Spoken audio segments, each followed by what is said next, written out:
Hi guys, I'm doing it. I'm officially updating on my YouTube. Please don't mind my messy little hairdo here. Yesterday was Halloween and I had some pigtails in. I know that I haven't updated you guys in so long. And for that, I apologize. Sorry, trying to adjust the phone here. So I had been updating on TikTok, which seemed to be a little easier because the videos are kind of shorter. And I've totally neglected my YouTube followers and YouTube channel, and I'm so sorry. I am okay. I've had a crazy last couple of months, and I think I haven't updated since I went to the hospital in May. So I'll kind of rewind. In May, I went to the hospital. I had a fall that was pretty significant. And, sorry, trying to get this light out of my eyes. When I went to the hospital, they accessed my Metaport, which hadn't been accessed or flushed in almost 9 months. And when they did that, they pushed an infection into my bloodstream, and I ended up with sepsis. So I was in the hospital for a few weeks, and unfortunately, the medication they had put me on actually exacerbated and kind of sped up my peripheral neuropathy and some of the issues with the ALS because I had a negative response to it. I told them when I was in the hospital that when they were giving me this medication through the IV, that it made my whole body feel like it was on fire, and they just kept dismissing me and telling me I was having a panic attack over it. And I said, no, I literally can't breathe when you hook me up to this antibiotic. And they forced me to try it again. I had the exact same result. So instead of giving me to me in the IV, they said, okay, we'll just send you home and we'll give it to you orally, which is kind of crazy for someone who has sepsis to let me go home and just take oral antibiotics. And it continued to worsen things. So I stopped taking that medicine. I kind of ended up, I guess pushing the infection out.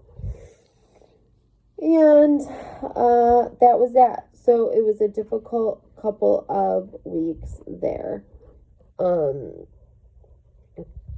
I got home and things declined more rapidly with the ALS, and I am now using a motorized wheelchair to get around, which I'm sitting in now. And over the last few months, things have been pretty difficult. Getting in and out of the shower has become a major issue. I can't do it by myself. Can't even do it with someone here. We've had to purchase a transfer wheelchair, which kind of like, there's a pad that goes under your butt, and then that buckles up to a frame, and then that frame pulls you off of whatever you're currently sitting on, like the wheelchair, and then can roll you into either the shower, over a bed, over another chair. It's just kind of to transport you from one area to the other, or help with the shower. So that was huge, but an expense, of course. So I'm just trying to navigate life, and I guess the hard part is every time I accept the help of a medical device or a piece of medical equipment, my body declines more rapidly because I'm not using my body in the same capacity that I was. I'm not standing as much. I can barely walk right now, let alone, I can barely stand right now, let alone walk. So, I don't know. I'm just kind of frustrated. My benefits for my PT and OT kind of ran out because the place that I was using is more of a temporary placement for people who need physical therapy, like after surgery type of thing, not people who will need it continually and ongoing. So I'm currently in the process of trying to get another agency into my home, and hopefully they can help by sending a home health aide to help me with the showers and stuff a couple times a week. So we're in the process of doing that right now, which has been very difficult. Let me think what else. Oh, I have had issues with some doctor's appointments, and it was suggested to me to sign up for hospice.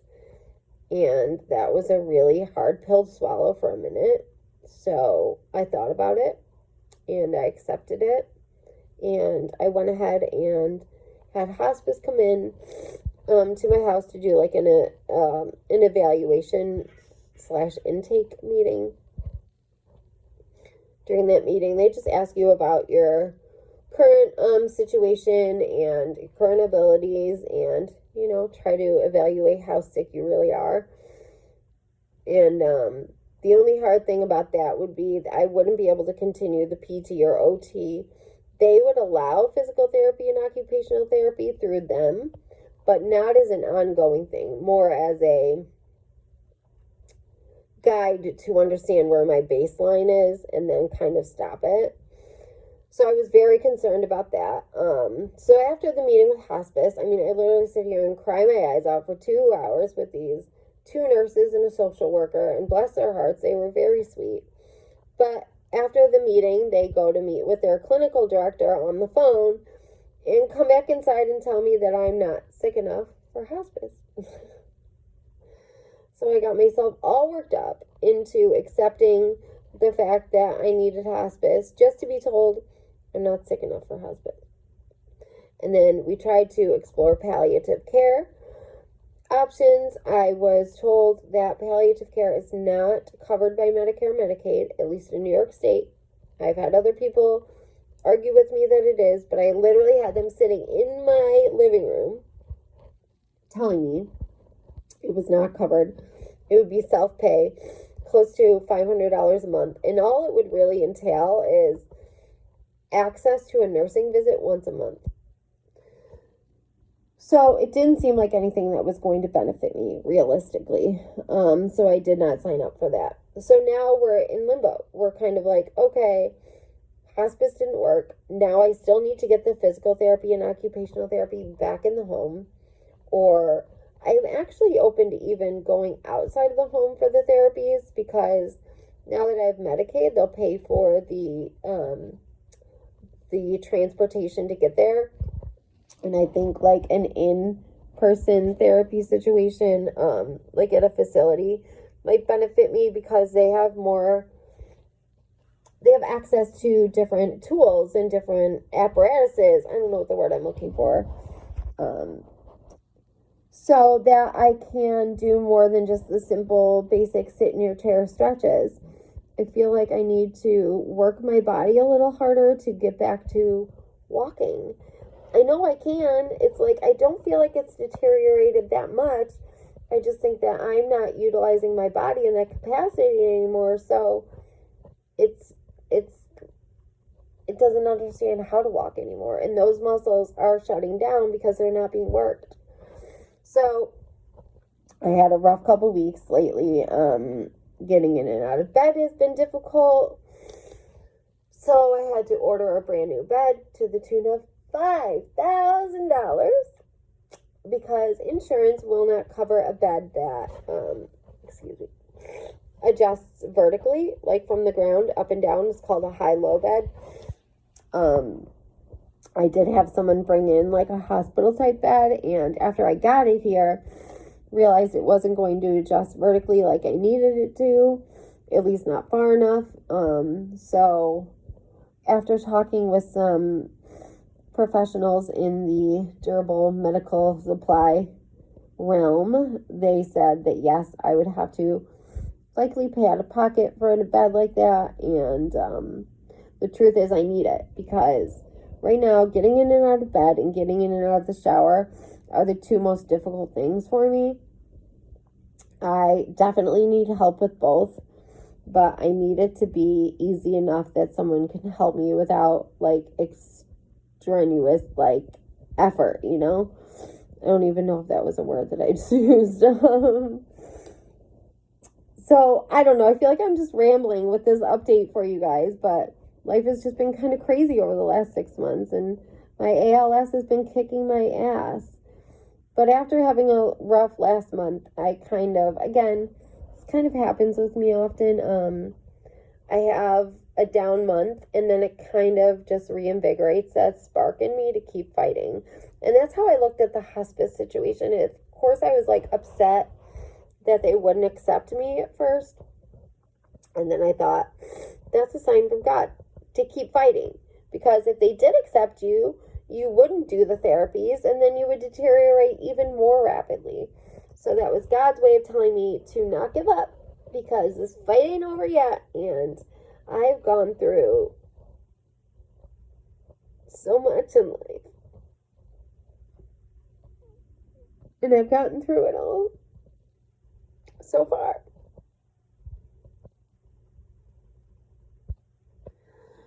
Promised myself I wouldn't cry. I think I do that every video, and then I do. You know, I was sitting here thinking the other day. I was mad. I was mad because I got this disease.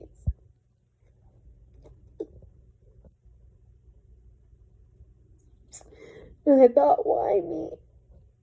I didn't ask for this. Like, what did I do to deserve this? And then kind of pulled myself out of my pity party and thought, not just why me, why not me, you know? Why am I any better to not have to struggle with this? You know, nobody wants it. Nobody asks for it. There are children that get sick who haven't even experienced life yet, you know? So I need to bring it back to gratitude every time I feel down about it. And then I kept thinking, like I said, I've been through so much in my life, none of which I asked for. My mom died when I was a baby. She committed suicide. I was sexually assaulted by my only biological brother. When I was a child, he threatened that if I told anyone, the rest of my family would be taken from me, like my mom was. My father died in 2011. My brother died in 2013, not the one who assaulted me. My younger brother, Cody, my best friend, you know, and I feel like I've suffered all these tragedies and hardships, but I've gotten through every fucking single one of them. So I'm not going to let ALS be the one to take me out.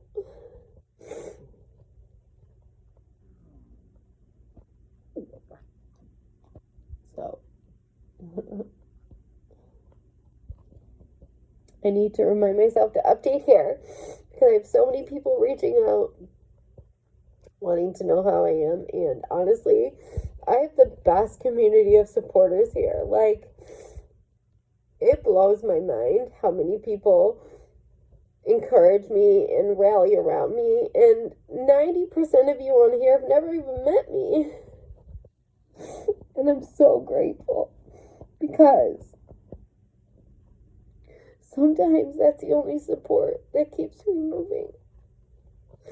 Sometimes I feel like I get better support from people who don't know me than people around me. It's almost like my situation is difficult for them to absorb, so they don't come around as often.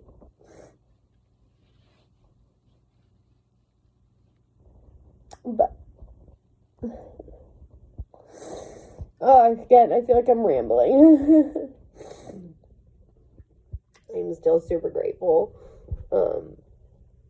I have a really great tribe of people around me to help me through this. And again, I'm not giving up without a fight. A friend of mine started a new GoFundMe to help with the expense of the bed and also a wheelchair accessible van, and most importantly, that treatment in Miami. I talked about it on here. It's called Body Science. It's in Miami. I've actually talked to a bunch of patients who have gone there now, and they all suggest going. I see the results. It's expensive. It's going to be probably $20,000 to $30,000. Excuse me, that was gross. But I'm going to try to get there somehow, some way. They treat it on like a cellular level and try to really get to the root cause. And I need that right now. I need to figure out why this started and how do we stop it, you know? I have a friend who offered to pay or cover the hotel costs while I'm in Miami. So, thankfully that would be covered. But I definitely need help getting the money for the treatment. And I know it's nobody else's responsibility to get me treatment. I understand that. But if people can help, I need to accept the help. I sure as hell can't do it on my own. You know, when your main source of income is Social Security disability, finances become tight, and treatment that isn't covered by insurance is not something I can afford on my own right now. So I will link that GoFundMe in my bio if anyone wants to help by donating. I appreciate it. I just now set a reminder on my calendar to do an update every Tuesday. So hold me accountable, guys. If I don't update, blast me here on YouTube and send me messages, because I want to keep you guys updated. You've been such an amazing community, and I'm so thankful for all of you. If I can, I'll try to link my TikTok, because that seems a little easier to like do daily updates. And yeah, I look forward to hearing from you guys, and you know, the continued encouragement and prayers are so appreciated, more than I can explain in words. So I sincerely apologize for my disheveled look and teary-eyed video today, but I knew I needed to do an update, and no time like the present. So thanks again for all your help, and I'll be in touch soon.